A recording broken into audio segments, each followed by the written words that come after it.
All right, so for the final presentation, we turn to small-scale fisheries.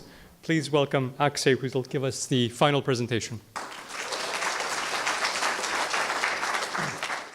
Good evening, everyone. My name is Aksheya, and on behalf of Capstone Section 5, I will be presenting to you our work on supporting the sustainability in small-scale fisheries conducted in support of the Wildlife Conservation Society. So it might be natural for you to assume that behind all of the choice in seafood that you have in your local supermarket is a large network of industrial-scale fishers and trawlers. However, that picture is an inaccurate representation of the industry. In reality, 40% of global catch is provided by small-scale artisanal fishing communities. This part of the industry is comprised of 180 million individuals across the world who are responsible for meeting the growing demands of 1.8 billion people. Overfishing and unsustainable practices have led to the collapse of several important fish stocks, which has shifted the onus of meeting growing demand to the global south, which is largely comprised of small-scale artisanal fishing communities. This has attracted the attention of leading conservation organizations such as the Wildlife Conservation Society to the very sensitive issue of balancing sustainability of fishing operations with their own ecological conservation goals. WCS approaches this from an ecosystems-based perspective and puts the needs of the community at the heart of its conservation efforts. But what does it mean to be a sustainable small-scale fishery operation, and what does it mean to approach this from an ecosystems-based perspective? Well, it refers to the acknowledgement that ecological conservation is actually quite closely linked to community well-being. Specifically, a sustainable small-scale fishery operation is one which adheres to catch limits and fishing seasons. It is one which uses appropriate fishing gear and fishing methods, something that makes sure that endangered and critical species are not targeted. All of this while ensuring that the communities have adequate access to infrastructure that they need in order to reduce waste across the value stream and, of course, get the fair share of profits. WCS field staff across the globe have to navigate the complexities at their local site and ensure that these conditions are met.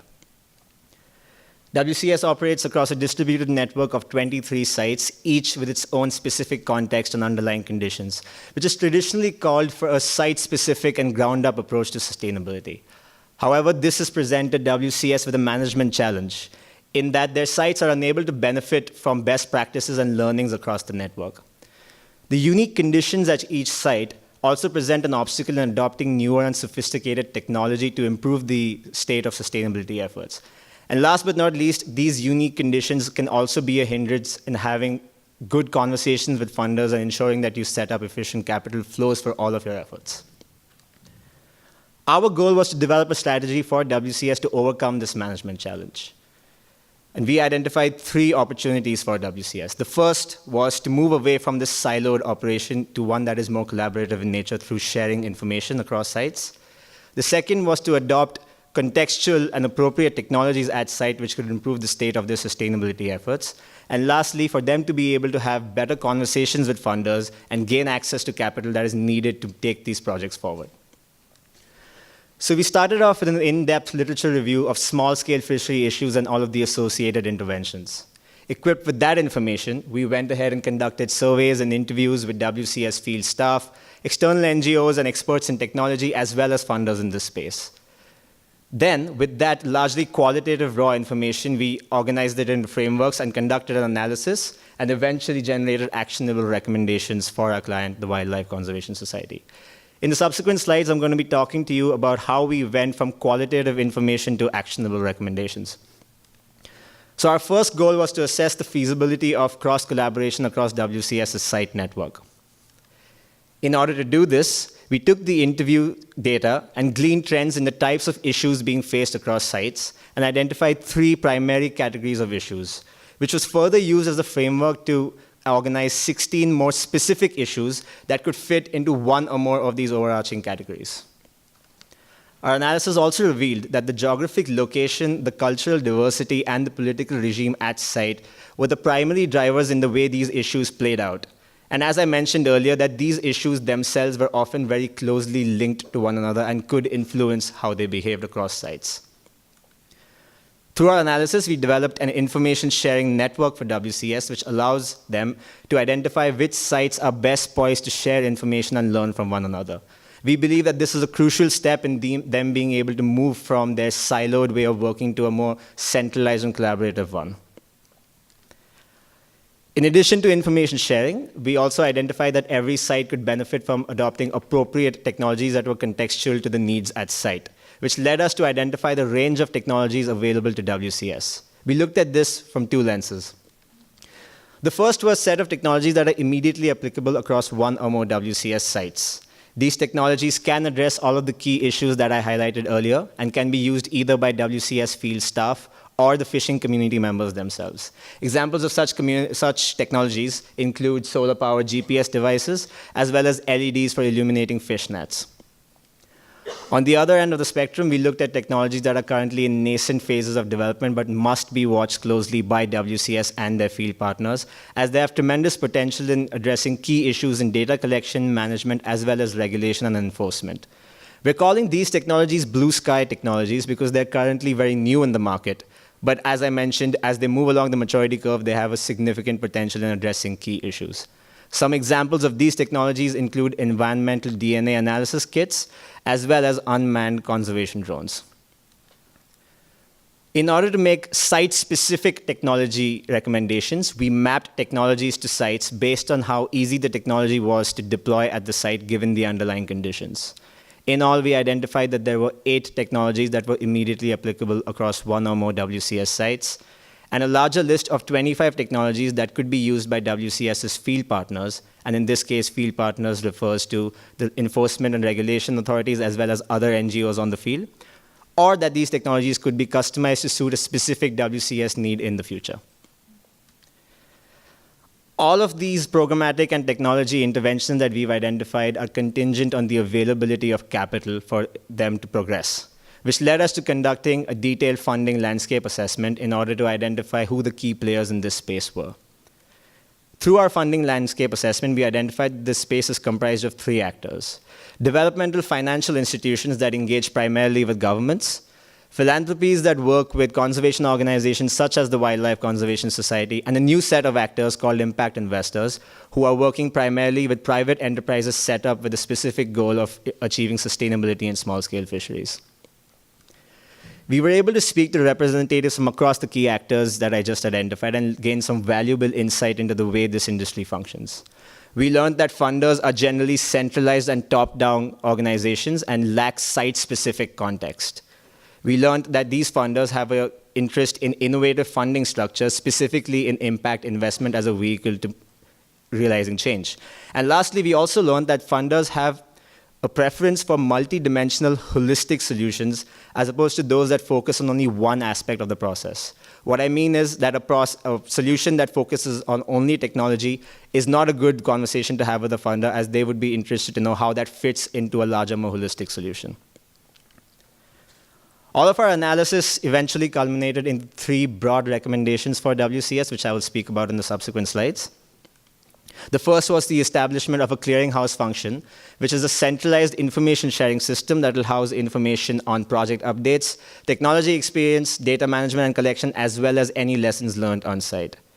Simplicity of such a function is of paramount importance, which is why we recommend that WCS use a platform that their field staff is most likely familiar with to organize and host this information, which can be openly available software such as Dropbox or Google Drive.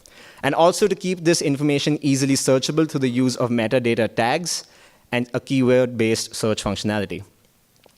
We developed a technology assessment framework which can serve as a tool for WCS field staff to conduct feasibility checks on any new technology they wish to use at their sites, and ensure that this evaluation is being conducted across a holistic set of variables that include barriers to adoption, usage, as well as widespread implementation at their site. And lastly, through our conversation with funders, we are able to recommend to WCS that while making a pitch to a funder, they highlight the following. They talk about their local presence at site to fill the information gaps faced by funders. They integrate technology into the otherwise holistic solutions around collaboration and efficiency that they are focusing on. And lastly, given the interest in funders in market-based solutions and specifically in the impact investment way of making change happen, act as a steward and an expert to ensure that funds are being deployed responsibly on the field. Looking back at the last 3 months, our team was faced with a few unique challenges and also developed an idea of what WCS can do with our project deliverables.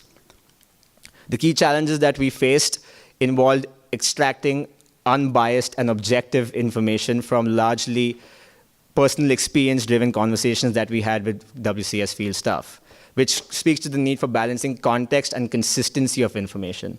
And the second key challenge was to navigate down from a large universe of technologies into ones that are very specific and appropriate for WCS before actually proceeding with the technology evaluation framework.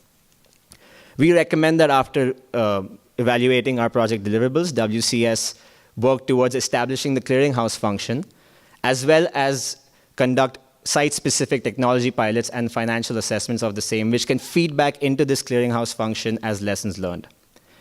With that, I would like to thank all of you for your time on behalf of my team and Dr. Bob Cook, and I'm ready to take any questions that you may have.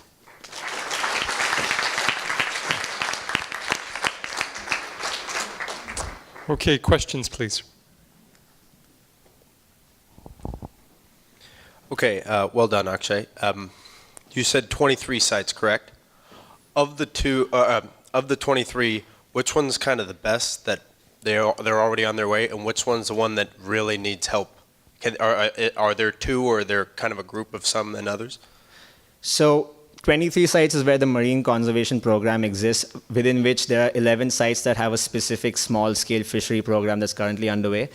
And yes, there is a range of maturity across these sites. So to give you an example, Belize, which is a small island nation, I'm sure all of us know where it is, has quite a mature small-scale fishery program. And there are certain reasons behind this. They have its close proximity to the United States, they're an English-speaking nation, they already have laws and regulations in place, and it's just a much smaller, more cohesive community. On the other end of the spectrum, Indonesia, which represents the second largest fishery in the world after China, actually has so much cultural diversity, and it's just so big that managing that situation just poses a whole new set of challenges. So yes, there is a spectrum across which these sites are. So just to follow up on that question, you talked about an information sharing network. Yes. Can you tell us what makes a network in this case? Or how did you go about creating such a network? So we started off with interviews which were specifically tailored to understand the kinds of issues being faced, as well as the best practices and interventions that were addressing those issues across sites. So we had a very tailored approach to getting this information out of sites, with the goal being that we need to identify common trends and issues being faced, as well as what is working to address those issues, and what is the underlying context at that given site that made the issue work. So the idea is that once we've done this, we will be able to find a similar site with similar underlying conditions, but hasn't probably made that progress, and that is one connection in the network. So the overall idea was to find similarities in sites and what they're facing and how they're facing it. Okay, there's a question there in the front. So you spoke about proliferating of various technologies like LEDs. Did you also think about the potential e-waste issues that might bring about? You mean e-waste generated by using the technology? Correct. So after a while, the LEDs, they last a long time and they're energy efficient, but eventually they're going to become waste.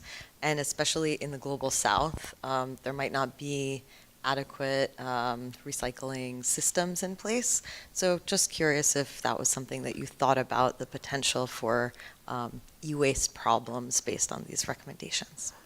At this stage, I will have to admit that we did not go that far as to think how these technologies would eventually be disposed after they've gone through their life cycle.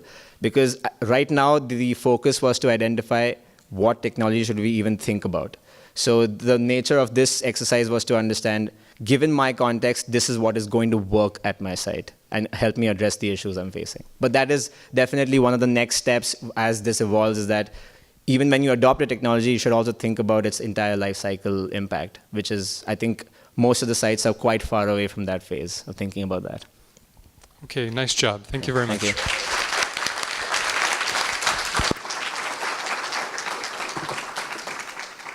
All right, so we've come to the end of the program. Before I close this event, let me ask you to do a couple of things.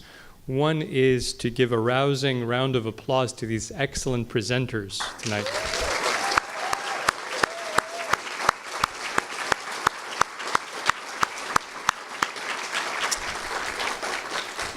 And then I'd like you also to acknowledge, or let me acknowledge and have you second my acknowledgement, the tireless faculty advisors who worked with these teams. So let me name them.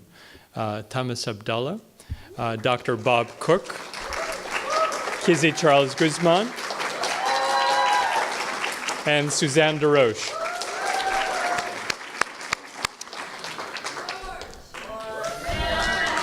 Thank you. Okay, well, it's a bittersweet moment. You did wonderfully. Those were 5 excellent presentations. I am proud and happy that you have reached this point in the semester, and I am sorry that they have come to an end. With that, let me wish those of you who are graduating the best of luck, and those of you who are sticking around, strength and determination for the final semester. With that, good night, and good night to our audience over live stream.